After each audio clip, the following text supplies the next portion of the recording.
Hello बच्चों, पढ़ाई का दौर चल रहा है और अब स्कूलें भी ओपन होने वाली है और हमने उससे पहले ही जो चैप्टर 6 की समस्याएं थी, प्रॉब्लम्स थी, उसको सॉल्व कर लिया है। क्यों उसी कड़ी में, उसी सीरीज में हम आज 6.2 का 10वां नंबर क्वेश्चन लेकर आ गए हैं और ये बेहतरीन क्वेश्चन में से एक है। सीखना भी जरूरी है। इसकी कुछ ना कुछ झलक हमें क्वेश्चन नंबर 9 में जरूर मिली थी, जो इसका प्रीवियस क्वेश्चन था। और आज इस क्वेश्चन को हम करके पूरी तरीके से थेलस थ्योरम और कन्वर्स ऑफ थेलस थ्योरम को अपने दिमाग में फिट कर लेंगे। तो चलिए वीडियो को शुरू करते हैं। मेरा नाम है गौरीशंकर माहेश्वरी और आप देख रहे हैं आपका अपना चैनल जीएसएम सर। क्वेश्चन में गिवन है the diagonals of a quadrilateral ABCD intersect each other at the point O such that AO upon BO is equal to CO upon DO such that ABCD है trapezium, और trapezium को साबित करने का सबसे बेहतरीन और आसान तरीका है कि वन पेयर को प्रूफ कर दीजिए कि वो पैरेलल है। वन पेयर प्रूफ हो गए पैरेलल, तो वो बन गया ट्रेपेजियम। हम यही वाला कॉन्सेप्ट लेके भी चलने वाले हैं कि एक पेयर को हम क्या करेंगे, सामने वाली साइड को पैरेलल साबित कर देंगे और हमारा काम हो जाएगा। तो इसी कड़ी में डायग्राम से शुरुआत की जाए। ये लीजिए छोटा सा डायग्राम, ये लीजिए, और इसको हमने यहाँ से कनेक्ट कर दिया अच्छी तरीके से। ABCD नाम भी रख देते हैं, चलिए ठीक है। डायगोनल बना देते हैं, ये लीजिए, जहाँ कट हो रहा है उसका नाम O देते हैं, चलिए ठीक है। तो हमें O तो मिला, पर अभी पता नहीं कि AB और DC जो है ये पैरेलल हमें साबित करना है। उसके लिए तो इनके बीच में कनेक्टिविटी होनी चाहिए। उस कनेक्टिविटी को लाने के लिए हम इस पॉइंट O से एक लाइन बनाते हैं और पॉइंट E पर जोड़ देते हैं, और ये जो OE है ये BA के पैरेलल हो गई है। चलिए इसको लिख भी देते हैं। Draw a line from point O parallel to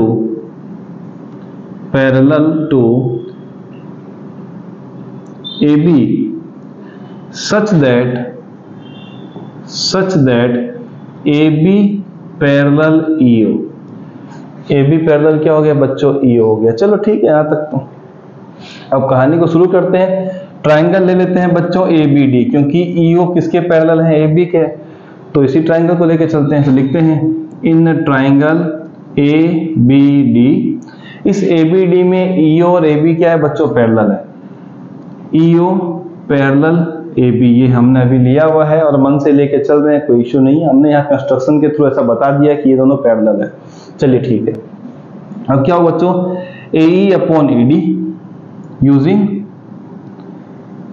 Thales theorem. Thales theorem क्या होती है बच्चों, रेशियो क्या होंगे, एक साइड के दूसरी साइड के इक्वल हो जाएंगे रेशियो के। चलिए, तो AE upon ED is equal to BO upon OD। अब OD ना लिख करके मैं DO लिख रहा हूं। OD लिखूं चाहे DO लिखूं फर्क नहीं है, पर सर DO क्यों लिखना है, क्योंकि हमें यहां पर DO गिवन है। तो जो है उसी के क्राइटेरिया के हिसाब से, वरना यहाँ चेंज करना पड़ेगा। इससे अच्छा पहले से चेंज कर दें, क्योंकि हम ये तो खुद लिख रहे हैं, ये तो गिवन है और हम यहाँ पर खुद बना रहे हैं, तो इससे अच्छा हम खुद चेंज करके लिखें, ज्यादा बेटर है। तो मैं लिख देता हूँ DO, ठीक है, और इसको देते हैं बच्चों नंबर 1। चलिए यहाँ पर ठीक है। अब उसके बाद बच्चों ये हो गया। अब हम आते हैं गिवन पार्ट पे। गिवन है हमें क्या गिवन बच्चों, AO upon BO is equal to CO upon DO। चलिए ठीक है। अब हम क्या करते हैं बच्चों, BO के नीचे DO है, पर BO तो यहां पर है, तो हम क्या करेंगे, थोड़ा सा इसको रीअरेंज कर लेंगे ताकि हमारे पास सिस्टमेटिक पैटर्न आ जाए जो हमने नंबर 1 पे फाइंड किया था। चलिए अब रीअरेंज करते हैं। और अब AO है, ठीक है सर। अब AO और CO का कॉम्बिनेशन लिखते हैं। AO यहां पर OC लिखा है, तो हम क्या करते हैं बच्चों, इसको पहले से ही CO लिख देते हैं। क्यों ऐसा, क्योंकि अगर हम इसको लिख देते हैं तो आने वाले समय में हमें कुछ चेंज करना नहीं पड़ेगा। पहली बार में चेंज हो गया तो यहाँ करना नहीं पड़ेगा, अब हम यहाँ चेंज करेंगे तो आगे जरूरत पड़ेगी तो उसको चेंज नहीं करना पड़ेगा। चलिए ठीक है, तो AO OC लिख देते हैं। AO के नीचे क्या आ गया बच्चों, OC। BO चला गया दूसरी साइड में और उसके नीचे क्या आ गया बच्चों, DO। चलिए ठीक है, तो A से O, O से C, B से O, O से D। अब हुआ क्या बच्चों, अगर हम ये वाला क्राइटेरिया लेते हैं, कौन सा बच्चों, BO OD और AO OC, तो अगर हम इसको थोड़ा सा देखें तो हमें ये वाला पार्ट और ये वाला पार्ट क्या मिल गया, इक्वल मिल गया। तो चलिए इस पार्ट को ले लेते हैं, इसको देते हैं नंबर 2, कोई दिक्कत नहीं है। अब हम लेते हैं बच्चों फ्रॉम 1 and 2, फ्रॉम 1 and 2। पहले और दूसरे से अगर हम देखें तो हमें BO DO इक्वल है, इसका मतलब ये पार्ट और ये पार्ट क्या हो गया बच्चों, इक्वल हो गया। तो हम यहां पर लिख देते हैं AE upon ED is equal to AO upon OC, AO upon OC यहां पर, ठीक है, AE upon ED, AO upon OC, ठीक है। पर जब ये वाली कंडीशन आती है तो पता चलता है कि ये जब रेशियो इक्वल है वन साइड के, इसका मतलब कहीं ना कहीं लाइनें पैरेलल भी होगी। तो हम अप्लाई करते हैं using converse of Thales theorem. और जैसे हमने थेलस थ्योरम बच्चों इस्तेमाल किया तो हमें ये लाइन और ये लाइन क्या मिल गई, पैरेलल। यही तो रूल है कि जो रेशियो में डिवाइड कर रहा है वही तो लाइन पैरेलल होगी। इसका मतलब EO पैरेलल क्या हो गया बच्चों, DC, तो आ गया EO पैरेलल DC।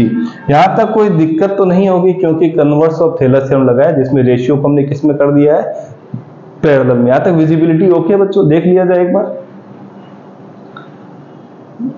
चलिए बहुत ही शानदार दिख रहा है, कोई तो टेंशन भी नहीं है। चलिए यहां पर आ जाते हैं बच्चों। पर हमने देखा इधर कि EO किसके पैरेलल है, AB के। यहां पर EO किसके पैरेलल आ गया, DC के।